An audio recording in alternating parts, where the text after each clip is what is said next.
I want to invite those of you that are watching this morning if you have Bible in your home or have Bibles with you, to open them. If you have your phone or your tablet or your computer and want to look up this passage, I'm going to read John chapter 9.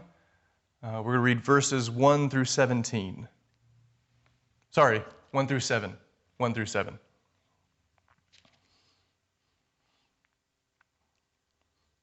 As he walked along, he being Jesus, he saw a man blind from birth. His disciples asked him, "Rabbi, who sinned, this man or his parents, that he was born blind?" Jesus answered, "Neither this man nor his parents sinned. He was born blind so that God's works might be revealed in him.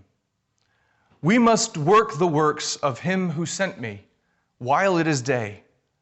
Night is coming when no one can work. As long as I am in the world, I am the light of the world." When he had said this, he spat on the ground and made mud with the saliva and spread the mud on the man's eyes, saying to him, "Go wash in the pool of Siloam," which means sent. Then he went and washed and came back able to see. This is the word of the Lord. Thanks be to God. Okay, I want to be transparent with you for a minute. I don't know, maybe it's the fact that through the camera, you're all rather anonymous, and so I feel like I can be transparent. But this is a significant time of anxiety for me. Maybe you can identify. Maybe I'm alone in that. I don't know. But I'm talking, even aside from the angst over the coronavirus itself, there's also just the anxiety that comes with the kids that are stuck at home with no school, and they can't go to a friend's house, and there's no grandparents that can take them in and just watch them for an hour or a few days or a couple weeks. Then there's also the isolation that comes with the social distancing. Like, we're used to being together more often, and I'm used to being around people, and I'm an extrovert, and this is just not a great time for me. And so being alone and isolated is anxiety driving, and it just is uncomfortable, and there are no activities and gatherings to be a part of. And then there's the shortage of toilet paper. I mean, what's that about? And so there's all this angst, and there's all this anxiety around this period that we're living in right now. And it's like, what's going on? We're not certain about what's coming. We're not certain about, are the supplies that we have going to be enough, which means I'm going to have to run out to the store. And A, is it going to be at the store? And C, am I going to run into somebody that has something? It's just anxiety is just piled on top of anxiety, on top of anxiety, on top of anxiety.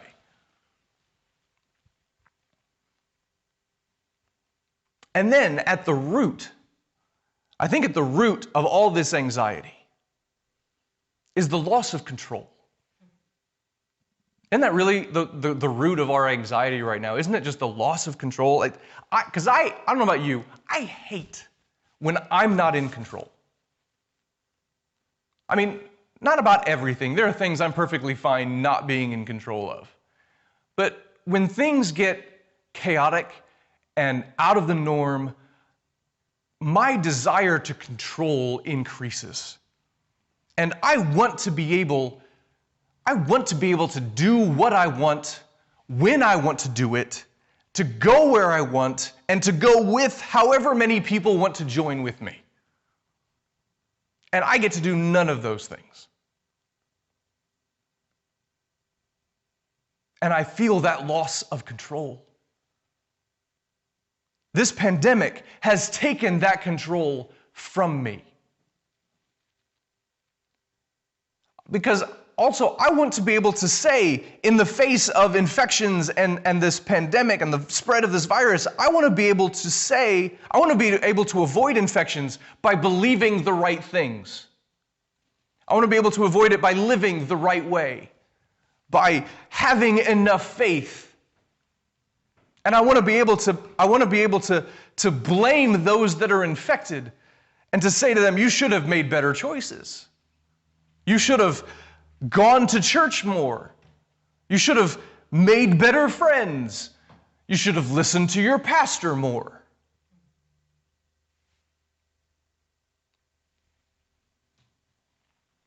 But that's not how tragedies and viruses and disasters work. There's no one to blame. There's nothing to say if you had just lived your life better. I mean, if Tom Hanks and Sandy Patty can become infected with COVID-19, is there any hope for any of us that we could not?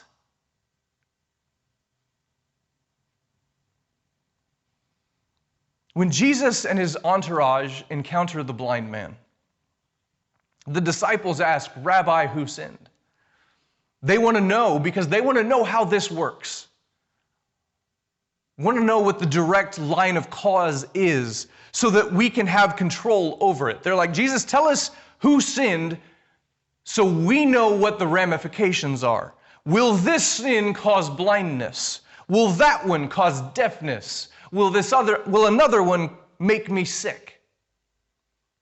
If I can just know what the direct consequences are, if I can know the direct results of which sin causes what, then I can weigh the cost-benefit analysis and decide if that sin worth doing or not. Is this sin really that bad? I want to know so that if it's his parents' sin, I want to make sure I don't commit it so that my children aren't born deaf or blind, or that they are born with limbs that don't work, or without birth defects. I want to know if it's him that sinned, I want to know what he did so that I don't do it.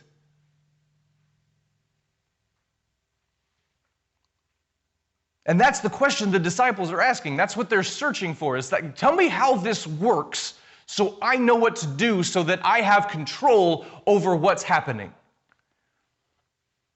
But Jesus doesn't play into that narrative. Instead, Jesus brings in and introduces a new narrative instead. And he says, neither this man nor his parents sinned.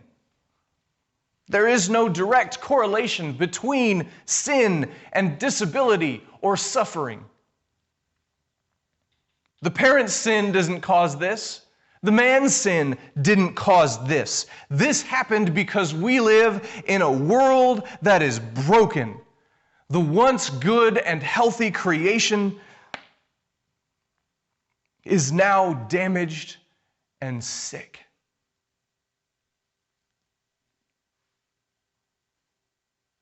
And if that's where Jesus ended, that'd be really disappointing news. Not just that there's no way to determine how this works, but that'd be just pretty hopeless. But Jesus, God bless Jesus, he doesn't end there. He continues and he says, it's done. This has happened so that God's works might be revealed in him. When this world isn't as it should be, when this world is operating out of darkness, when this world seems like it's falling into chaos, that's when God's redemptive and restorative work it shines. That's when it can shine. If sin causes this man's blindness, then Jesus wouldn't want to cure the blindness. If God said, because you've sinned, you're going to be blind, and that's a judgment on that person and their sin, and that judgment is just because God is just and righteous, then Jesus would have just said, it's because he sinned and that's that. But his healing, the fact that Jesus then spits on the ground and makes mud and puts that mud over his eyes and says, go wash in the pool of Siloam, and the man comes back able to see, he's cured of the blindness. That healing reveals God's redemptive nature.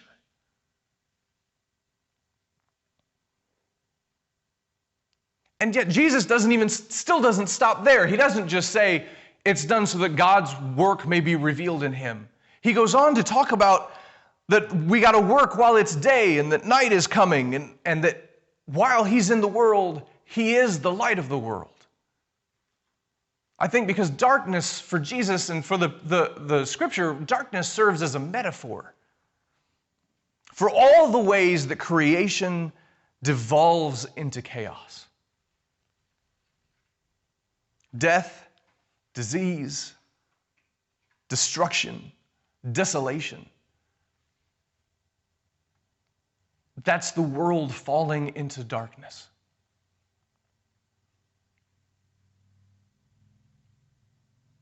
Not only is creation falling into darkness and devolving, humanity is devolving with it. Isolation, depression, illness. I don't think it's a coincidence that we often refer to these times as dark places in our lives.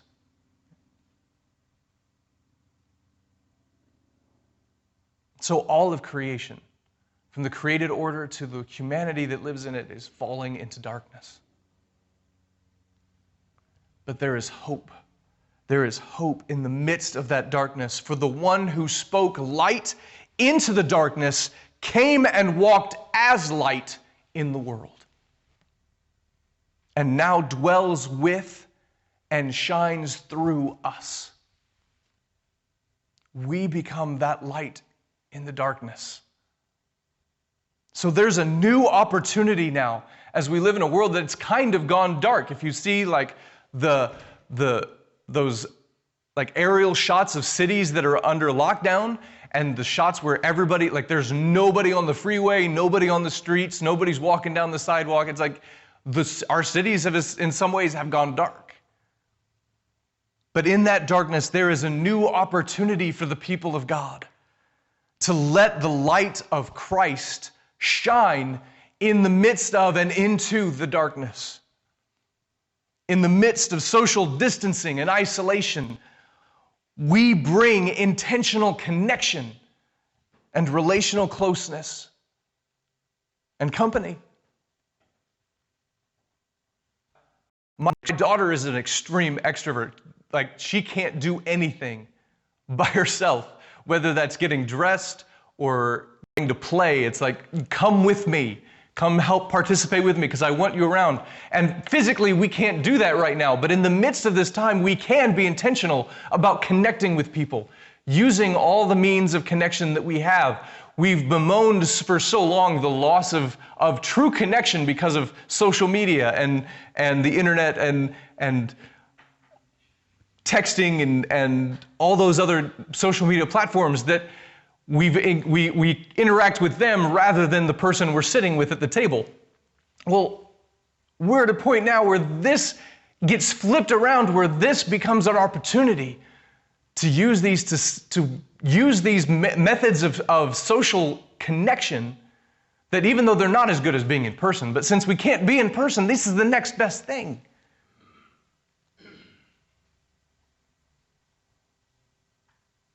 In the middle of fear and the unknown, with an uncertain future, we bring courage because we know the one who holds the future. We don't have to be afraid. We don't have to live in fear. We can be courageous and trust that the God who knows us and who controls the future has all of us in his hands. In the wake of shutdowns, of cancellations and quarantines, we can show that the church is more than our Sunday morning events and can be the church outside of them. The opportunity is here for us to recognize that since we can't put all our effort and energy into getting together and being together on Sunday morning, that we're going to have to be the church in ways that I think are more appropriate for the church to be. Not that I think Sunday morning worship services are bad, but they can't do all the work of the church. And I think we sometimes fall into a place where we expect Sunday morning to do everything. It's discipleship time, it's evangelism, it's connection and pastoral care and counseling, and it just can't. Sunday morning services, I don't think were ever made for and created to bear all that weight. And so now we're forced to have opportunity to show that the church can exist outside of Sunday mornings. It can exist Mondays at noon, and Tuesdays at 4 p.m., and Wednesdays at 3 p.m. It can exist wherever we bring presence of God with us and wherever we take opportunity to join with God in His mission, because I promise you, God has never been limited to Sunday morning and has never been limited by the square footage of the room we're in.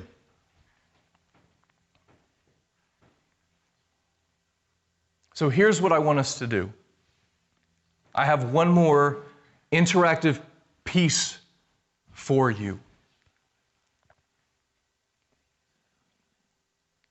And you may not be prepared for this, and that's okay, because I sprung it on you. But we live in Florida, and there are hurricanes, and sometimes the electricity goes out, so maybe you've got this stocked. But if you've got a candle, I want you to get a candle.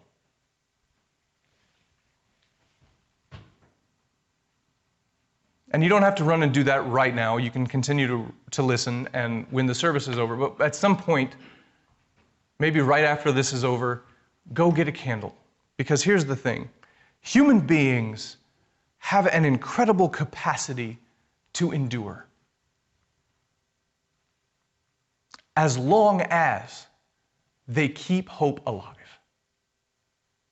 If you look through the history of humanity, there are places that were incredibly dark, and survival was very hard to find. But humanity survived where there was hope. And for Christians, this means reminding ourselves that God is always present and at work and is calling us to participate. And that should be true of the church now more than ever. And so I ask us to understand that what has always been true is now suddenly apparent, that we live in a dark, dangerous, and chaotic world. But that Jesus called us to be a light to that darkness. Jesus said, I am the light of the world, but in another passage, he tells his disciples, you are the light of the world, because Jesus dwells in us. His Spirit indwells us, and we become the light of the world, and we're called to share that light in the darkness. And so how we respond to danger and to uncertainty says so much to our neighbors about what we really believe. And so we want to be a witness to our hope. We want to let our house be a lighthouse, a place that signals safety, warmth, and the hope of home. And so I want us to physically, in a way, make our houses lighthouses. And I want you to take the candle. And if you don't have a candle in your house, maybe you have a flashlight, and for right now, just use a flashlight. It's fine. Take the candle, light it, and put it in your window as a symbol and reminder of your hope. The hope that we have in Jesus to restore, to redeem, to heal, and ultimately to bring all of humanity and all of creation and all of heaven back into one harmonious place. And once you've put that candle in your window, your neighbors, because everybody's out walking around now, like they're all taking walks through their neighborhood because that's about the only thing outside we can do. And so as your neighbors are taking their walks with their spouse or their kids, they'll walk past your house and they'll see that lit candle in your window, and they may take opportunity to ask you why you have a candle in your window. And now you have a ready-made opportunity to share with them the light of Jesus Christ. And you got a chance to participate with God's work, not in a Sunday morning worship event, but along the road, by a well, in the valley, in your neighborhood, in your home, and can participate with the work of the Lord. So be ready to give that reason. This is how we'll get through. We will get through this. We will reach out to one another. We'll provide places of connecting and communing, and we're going to find however many ways we can to do that.